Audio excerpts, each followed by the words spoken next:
Bonjour mes amis, heureuse de vous retrouver pour méditer, aimer et agir.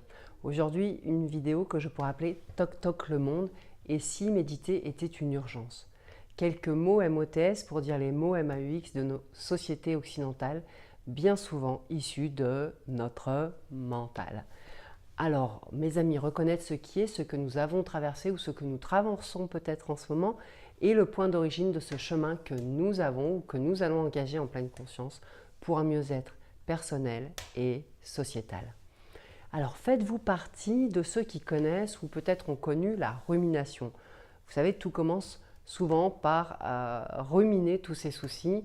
Nous passons 47% de notre temps éveillé sans en avoir conscience, à ruminer. Et ce bavardage intérieur, incessant et épuisant.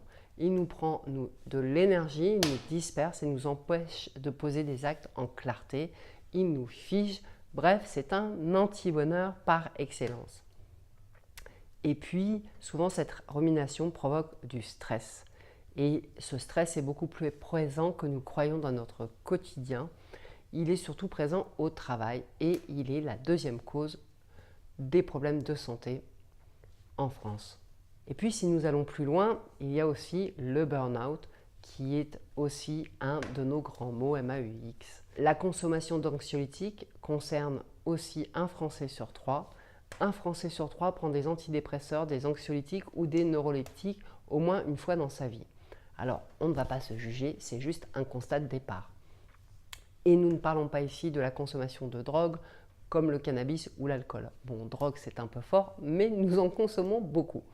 Alors nous essayons peut-être de lutter comme nous pouvons contre cette dépression.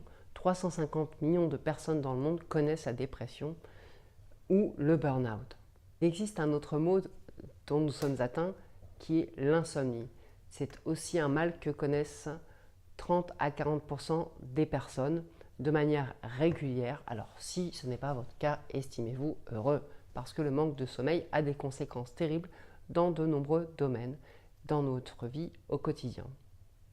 Et 10% de la population dit avoir déjà connu une insomnie sévère, ce qui représente à mon avis encore trop de personnes qui vivent un enfer.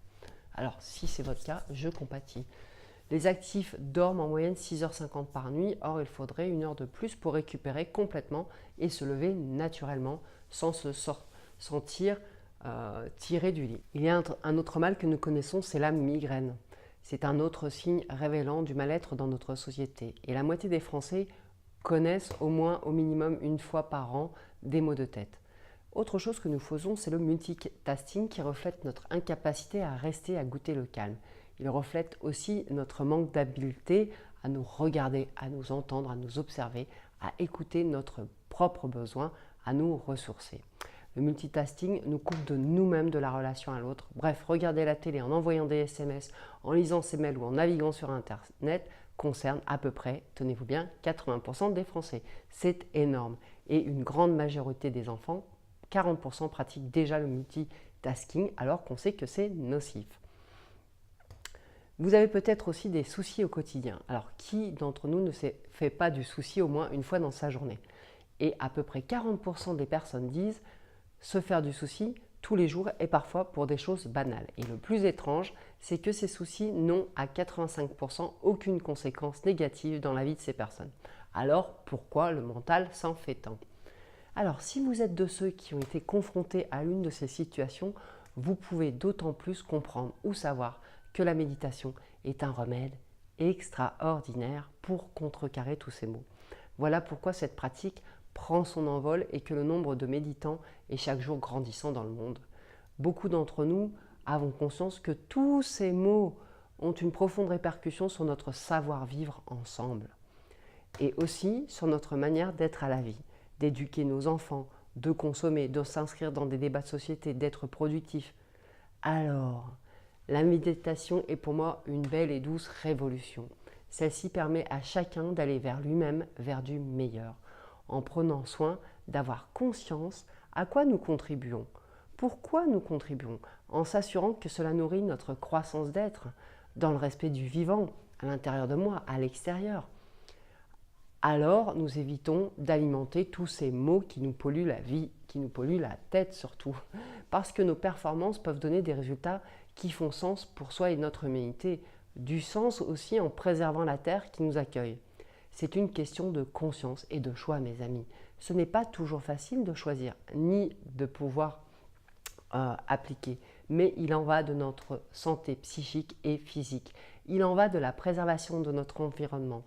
Replacer l'humain et le vivant au centre de l'équation plutôt que le rendement, l'avilissement de l'homme, la pollution, la surconsommation et tout ce qui au final nous mine et nous rend malades.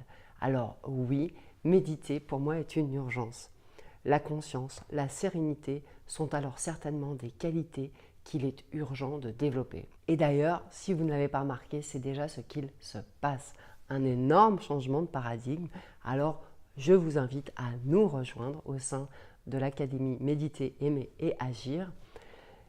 La méditation, c'est incarner le changement. J'en suis profondément convaincue.